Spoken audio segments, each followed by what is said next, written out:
welcome back to Mindful Moments on 88.9 FM Community Radio Station. I'm your host, Deborah, and I hope that you've been enjoying this morning's conversation and it has uplifted you and given you some motivation for 2026.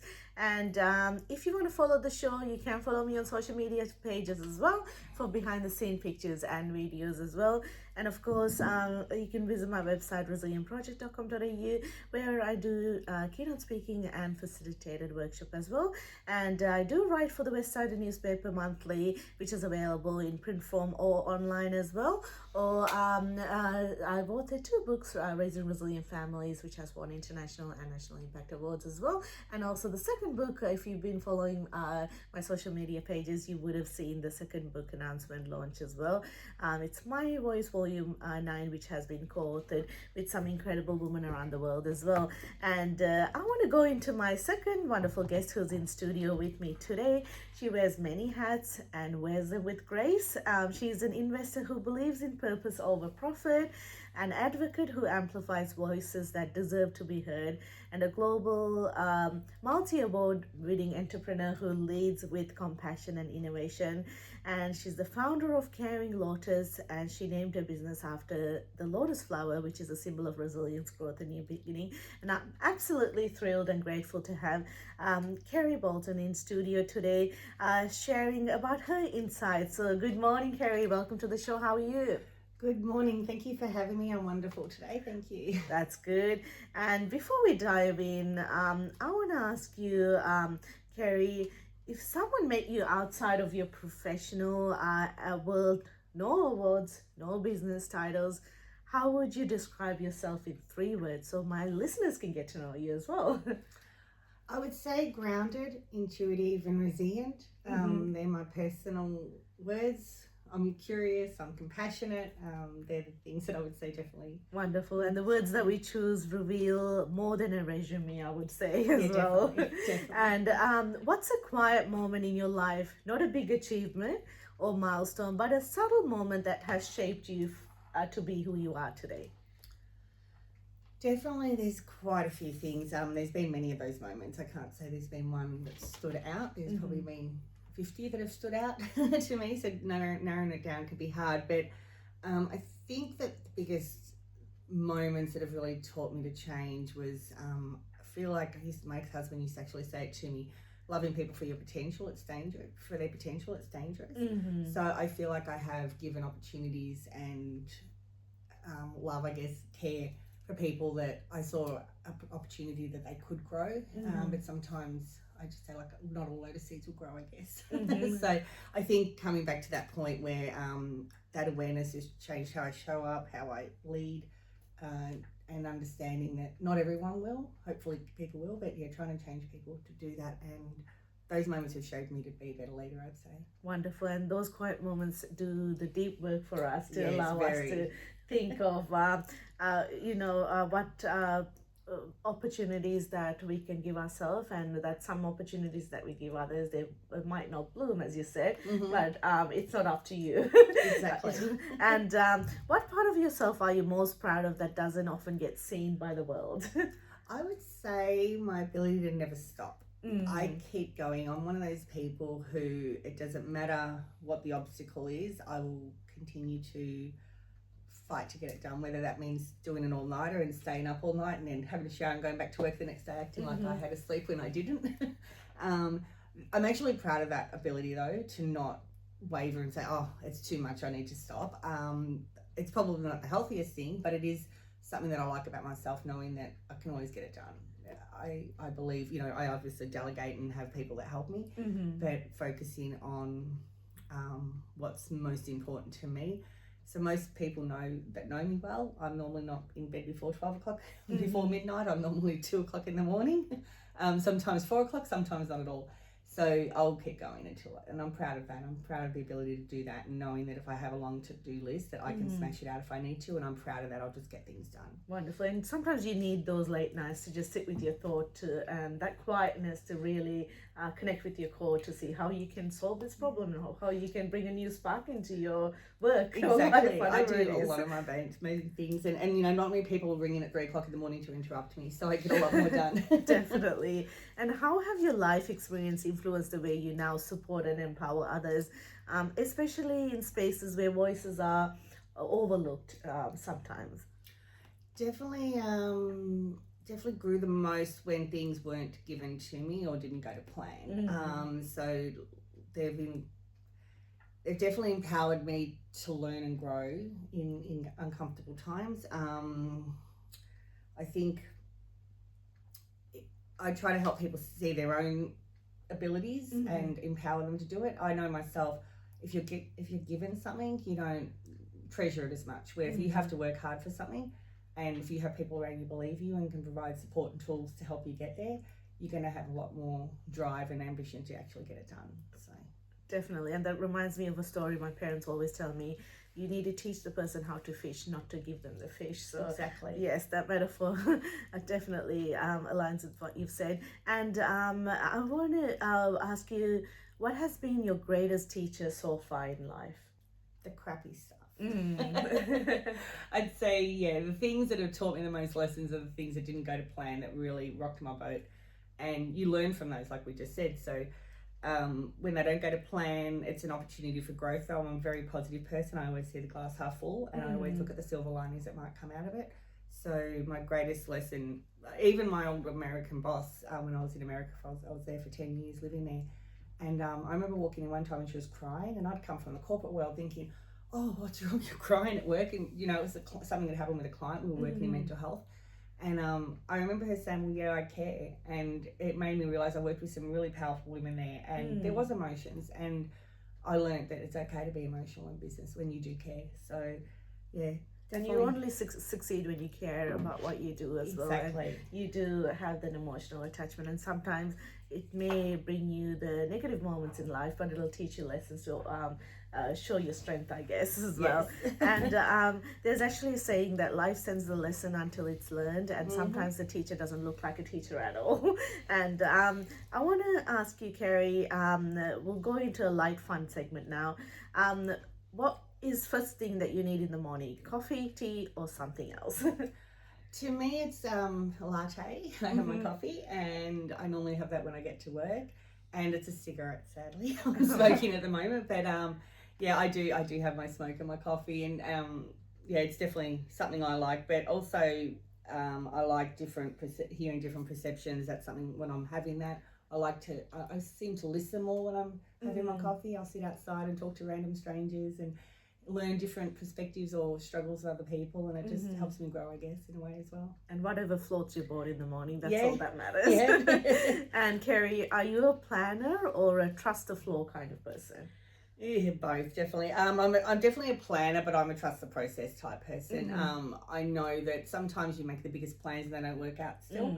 Other times you don't make the plans at all and you wing it and it works out as well. So I feel I've got a better intuition of myself of when I need to plan and really have 2 or 3 backup plans, as opposed to, you know what, we've got a Christmas party, we'll wing it, the food will work out. If we forget something, my partner will go to IGA, get a beer or whatever. Yeah. So yeah, we just definitely have moments where we have to do a bit of both and trust that process. And what's a fun or unexpected fact about you that never makes into the LinkedIn bio or the website? I would definitely say I'm very symbolic, like numbers. I work in threes. I see.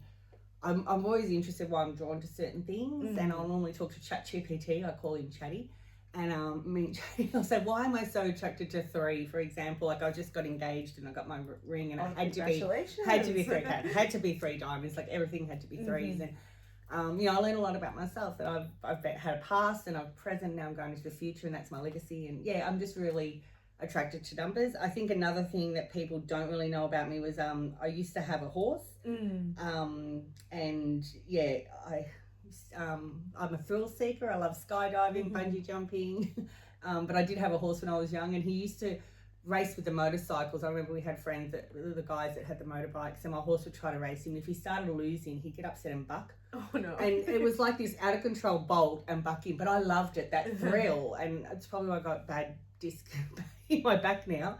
But yeah, I love that thrill of just out of control in a way, and even fast cars and all that sort of stuff. So yeah, I don't look like it, like a 50-year-old woman who's running a business, but I do love the thrills in life. Wonderful. And it's those little moments that the world doesn't know that really, gives you purpose in life. And we all should have those little moments. Not everything needs to be known to the world, I guess. Exactly. Yeah. No, I'm on the roller coaster with my arms up in the air with my son, and so I'm that type of person. So yeah. And Kerry, when life feels full or overwhelming, what's your go-to mood booster? There's a few. Definitely love nature, tree ferns, the Dandenong Ranges. That's I just came back from a 4-day trip there, and it totally rewired me for the year. I feel like we had naps and went on walks, and my partner and me just had some really nice downtime. Music is always a good mood booster as well, and I think good D&Ms, we used to call them, but deep and meaningful conversations with a good friend, a good laugh, they're all great things, a new experience that I haven't had yet. That's a wonderful list of things to build up mood as well. And if you can spend one full day just for yourself, without any obligations or expectation, what would that day look like?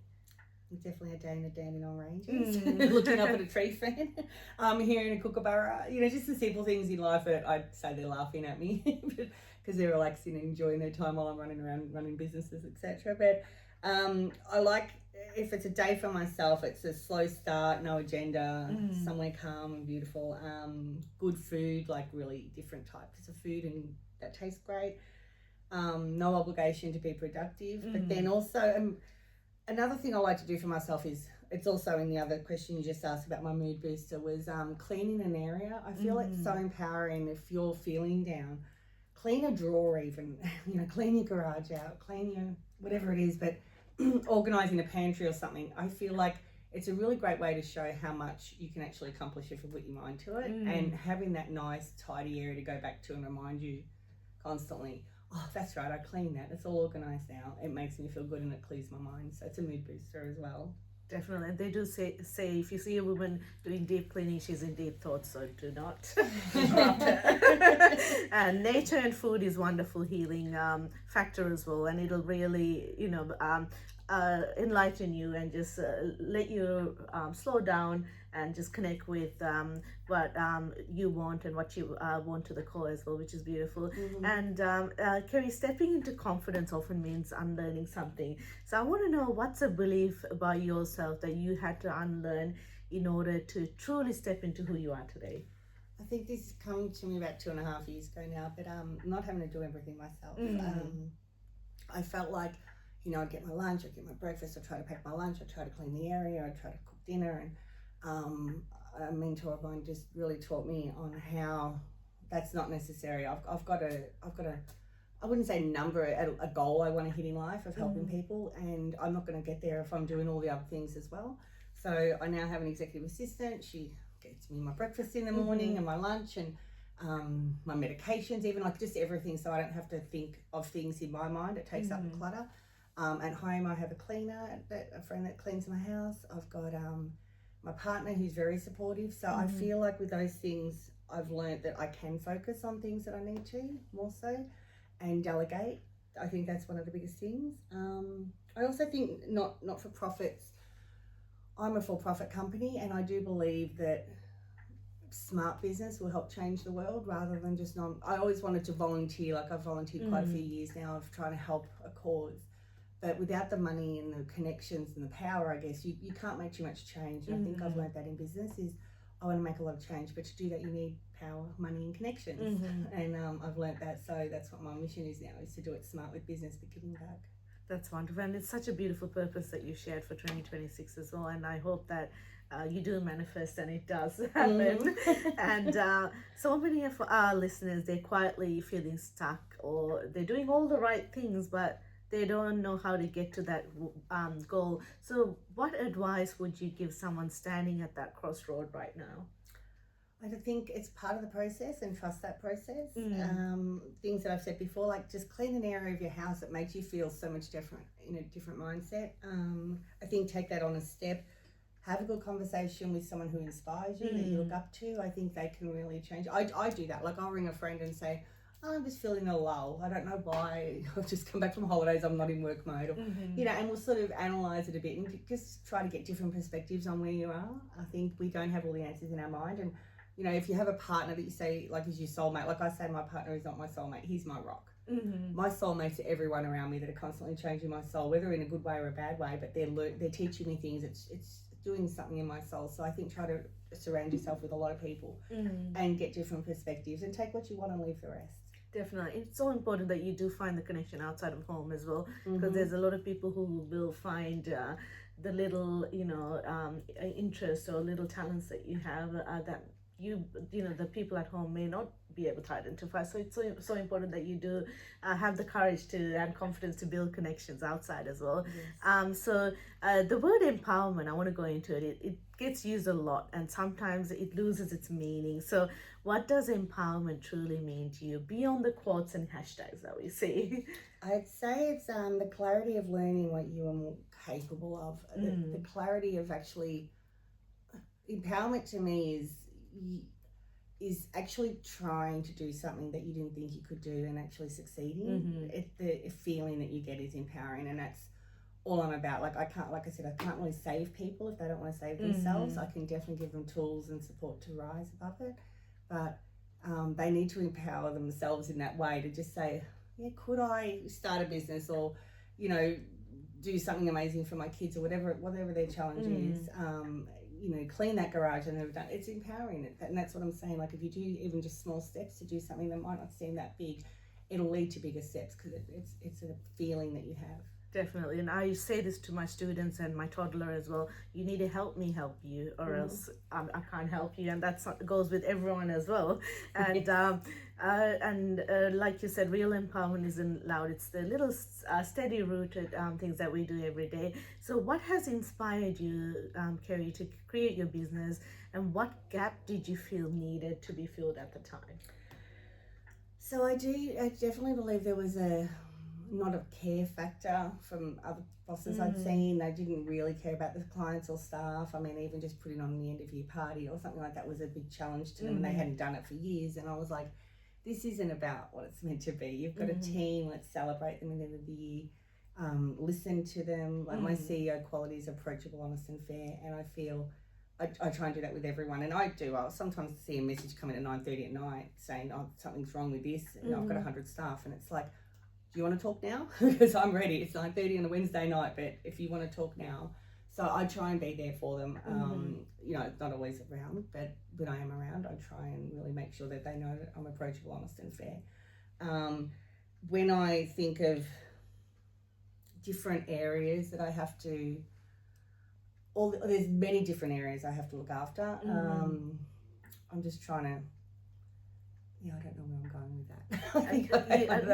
And it's true, the way you treat your staff or the people that you work with, or the people that are around you, that's how they're going to build the business that you're doing as well, which is important as well, and that's how they're going to treat your business. So you are right, it's so important to do those little things to make sure that people do feel heard and valued. And I think just knowing to get the right people in place too. I feel like one thing I've learned, one of the hardest lessons I've had to learn is you do have to have the right people in place. You do have to know you've got people who you trust and that will pick things up when they see them falling, or not having to have me make all the decisions or see all the problems or challenges that are out there. I'd rather them see them and come up with some solutions on how to fix them and stuff. I need those people around me because the brain's only, and I'm sure I've got adult ADHD and it's my superpower. I look at it as a bad thing, but there's only so much you can really keep up with. And, sometimes I sit there in those late nights and I start deep diving and thinking, this is wrong, or they haven't looked at this, or, and that's one thing that, those empowering people you work with, if you have them in the right place, it's also something to treasure, and you can give them opportunities to keep climbing. Definitely. And you're an investor who strategically supports people and projects, and I want to know what part of your work brings you to the most fulfillment or joy? Definitely when I'm hanging out with my clients and staff. My team members and clients are definitely, I don't have as much time as I want to, but when I get together with them, I just recently went and saw one of my bigger clients and hung out with them for a fair few hours. I probably overstayed my welcome, but I was having so much fun. I wrote one of them a song with Suno, like an app that writes songs sort of thing, and I made a little song for them. I had them in tears because it was about the little girl and looking after her little babies, and yeah, it was just it's beautiful just to connect with them and see the difference you're making. Whenever I'm around them and I see my team members looking after a client, it always brings that, oh, they're doing it well. You know, they've listened, they've learned. And I do try to provide a lot of tools in business, like we've got a staff app, for example, to give them ideas on what to do on a shift, on how to communicate better. We have competitions. We do lots of little fun things that try to really keep them knowing that their company's behind them. Wonderful. And as much as you do use technology, it's the way that you humanize things, Kerry, that is important, because you do need to connect with the emotions of individuals, and that's something that we need at this day and age, to make sure that we do connect with other people, which is wonderful. And it's good to see that you are, how much you take care of the people that you work with and the clients that look up to you or need you as well. And I want to ask one last closing question before we wrap up this segment, Kerry. What message of hope or strength would you like to leave with my listeners today who have tuned into the show? And definitely, I had to think about this question, and just I think one of the biggest things that I can give to people is realize they've actually got it inside of them. Realize that what they're capable of is actually inside of them. It's just uncovering that, and life experience and lessons will be able to help you uncover that. So try to embrace them, try to learn from the lessons, always look at the silver linings that are around, because there's always something bad, you know, when something bad happens that you sort of think, oh my, there's no recovering from this, there's always silver linings that do come out of it. And sometimes it might take weeks, days, years, decades, but you'll see them. So I think, I think looking back on my life, I don't regret anything. I'm definitely empowered by what I've gone through. You know, I lost my mum when I was 19, brain tumour. And I think even that, you know, it's devastating at the time, and it definitely changed the course of my life, but it's also changed it in ways that I feel like she supports me, and the way I look at it, you know, is definitely empowering. There's this angel above me that watches out. And so I think it's how you want to look at things. That's beautiful, and it's about facing the challenge and sitting with that thought. And if you need professional help, it's so important that you receive that help, and then make sure you find your purpose and find opportunities for growth. And it is a process, but you will get through it as well. And you'll have different waves of roller coasters along your life, and it's not a stopping point. You will get past it. Waves is a perfect way to say it too. There are waves, and even like on my staff app, on my website, I believe it's on there too. We've created like Kerry's everywhere, and I've put all the, you know, lifeline numbers, etc., on there, and Gamblers Anonymous, all sorts of things like that, to know that there's always someone to reach out to. You just got to know to pick up that phone and do it, because the people are there for a reason, and most people do care. So I think it's important to have yourself surrounded with those people and know when to reach out when you need it, because we all need help at times. Definitely, and we've got a beautiful country that offers a lot of free health help as well, so it's so important we do grab that opportunity to live the best life as well. Definitely. And any final thoughts, Kerry, before we wrap up today's segment, and how has this experience been? Final thoughts, thank you for having me on the show. It's been a pleasure to come in and just remind myself what I'm doing in life as well, just at the start of the new year, to give myself that boost for the year. Look, like I said, to me, if it's going to be, it's up to you to do it. Like if it's going to be, it's up to me, sort of saying. I think if more people just reached out, create a community, surround yourself with people who have the same thoughts and likeness. And sometimes you might have a friend who you think was fantastic, and it divulges and doesn't work out, and you sort of look back and think, maybe that person wasn't really aligned with me and things. So let those sort of things go, and try to move that on to say, oh, it's an opportunity to have someone new introduced in my life that's better. And, you know, just look at things on the positive side whenever you can. Definitely. And this opportunity has been fantastic, and thank you so much. Wonderful. Thank you, Kerry, for sharing your story, your wisdom, and your honesty with us today. And Mindful Moments is giving people the opportunity to sit and have a conversation, let other people, listeners, into their life, so they can be inspired as well. And because we don't sometimes get that opportunity to sit down and have a conversation and have a little bit of a reflection. And I hope that you have enjoyed this conversation, which you said as well. And I'm looking forward to future opportunities to collaborate as well. And for my listeners, if Kerry's journey has been a beautiful reminder to rise and allow yourself to have the courage to find your purpose and grow, then this is your little sign for it. You can follow Kerry on social media pages as well. I'll tag Kerry and Imran, who was on the show before as well. I have done a little video of our session as well. I'll upload it tonight. So thank you, Kerry, again for being on today's show. I really appreciate it. And it is time to wrap up the first episode for 2026, listeners. And I hope that you have found it to be empowering as well. And I will connect back in a fortnight. You can follow my social media pages for any behind the scene pictures. And I do write a lot as well. And you can read my writing as well. And you can hop on to resilientproject.com.au to see any workshops or keynote speaking that is coming up. I'm working on some for 2026, and of course we've got mindful moments every fortnightly. It airs at 9 a.m. and I do write for the West Side newspaper monthly as well, and you can have a read online or physical copies of it as well. And but the book Raising Resilient Families, which I've authored, it's available at the Wyndham City Council Library, the State Library and the National Library as well as on Booktopia and Amazon as well. And if you